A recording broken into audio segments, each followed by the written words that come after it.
13 years ago, I lived in Roanoke, Virginia, and I played electric violin in rock and roll bands. And one evening in a nightclub in Roanoke, my electric violin was knocked off of a stack of amplifiers and shattered, broken beyond repair. And the journey that's followed was one of being recommended to Arthur Connor, a local well-known fiddle builder, finding Floyd County, moving to Floyd County, and for the past 13 years being involved in teaching violin, and not just playing it, but teaching it and teaching music to a lot of the kids in this room here today and in our community, and in getting to know this gentleman and to experience a certain reverence towards the craft of violin building and a certain reverence towards the craft of our special heritage music that we play. Arthur, when did you build your first fiddle, buddy? Oh, about 35, 40 years ago. I didn't think all this would happen, but you'd be surprised how things just keeps growing and growing. I guess the good Lord gave me a gift for carving and a love for music. I've built about, I think, 2 bass fiddles and 4 cellos and about 100 violins or more, and some of them are being played by some of the best players, like Mike. And music world's a big world. I first started out as a young fella. I liked old-time music, old square dance music on the weekend with a little moonshine and a square dance to a neighbor's house.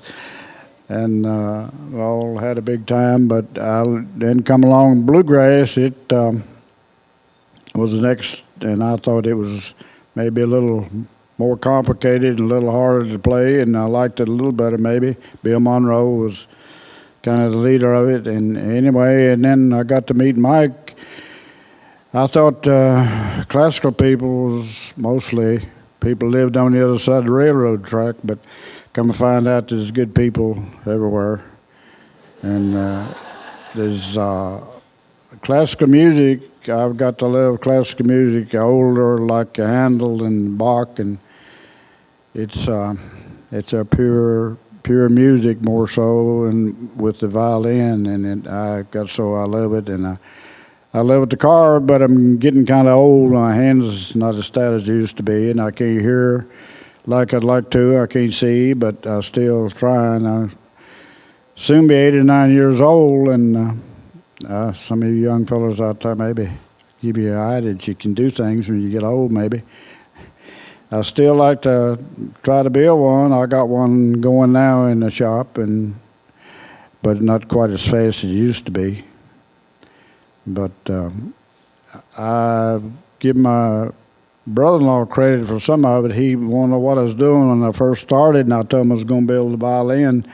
And he said, you crazy, you can't do that. And people tell you can't do something sometimes, you know. My daddy said I wasn't too smart, but it's awful contrary. So maybe that's how I get a violin made, is being contrary.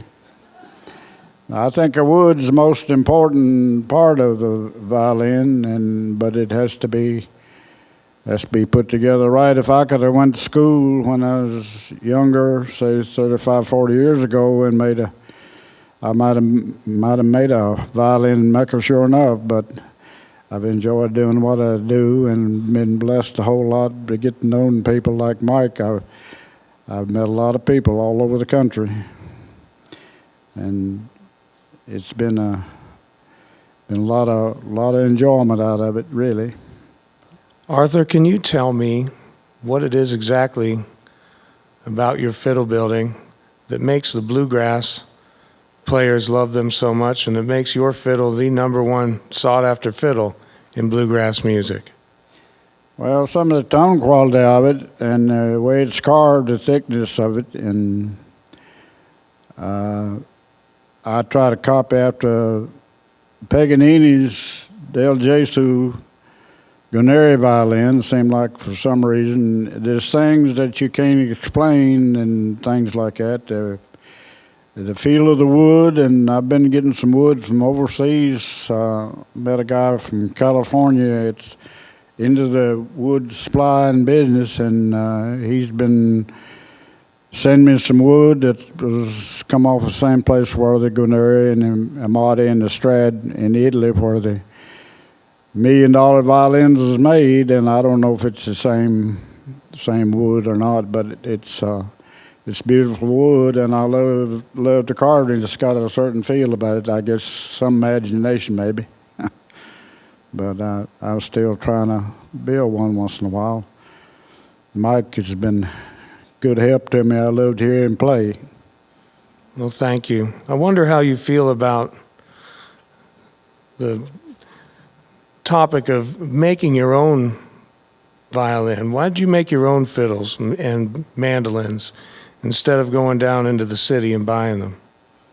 Well, I don't know. Just it's a challenge. Everybody likes a challenge, and I got some old violins. People want me to do some repair. I first started doing repair, and people want me to do repair, and you know, some of them was Sears and Roebuck violins or fiddles, whichever you want to call them. And I got a thing that somebody gave me to come out of a Montgomery Ward catalog.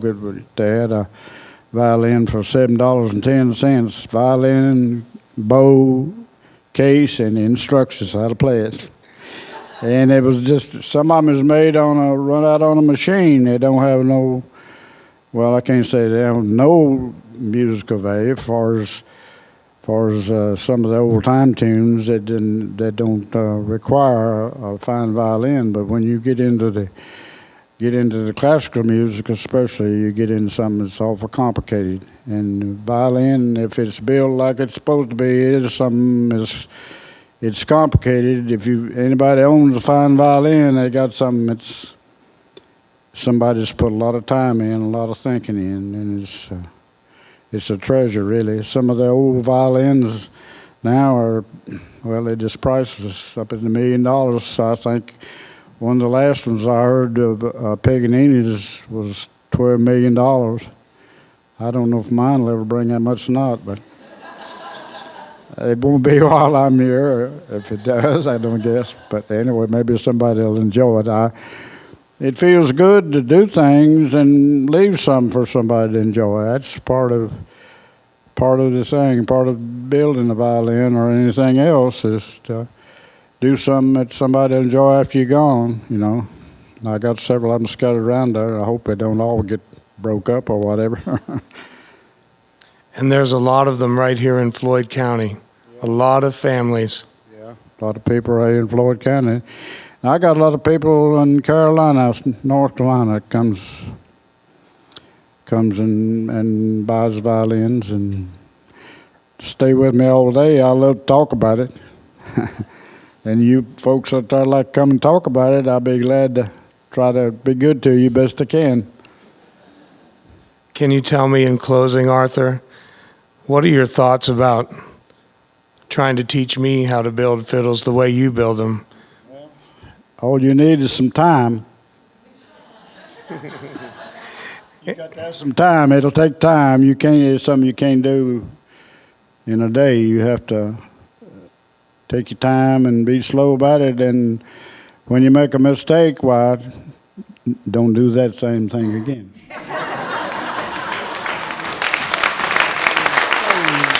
One in the stove was some of my mistakes. We'll try not to put any of mine in the stove. Thank you. Thank you, Arthur.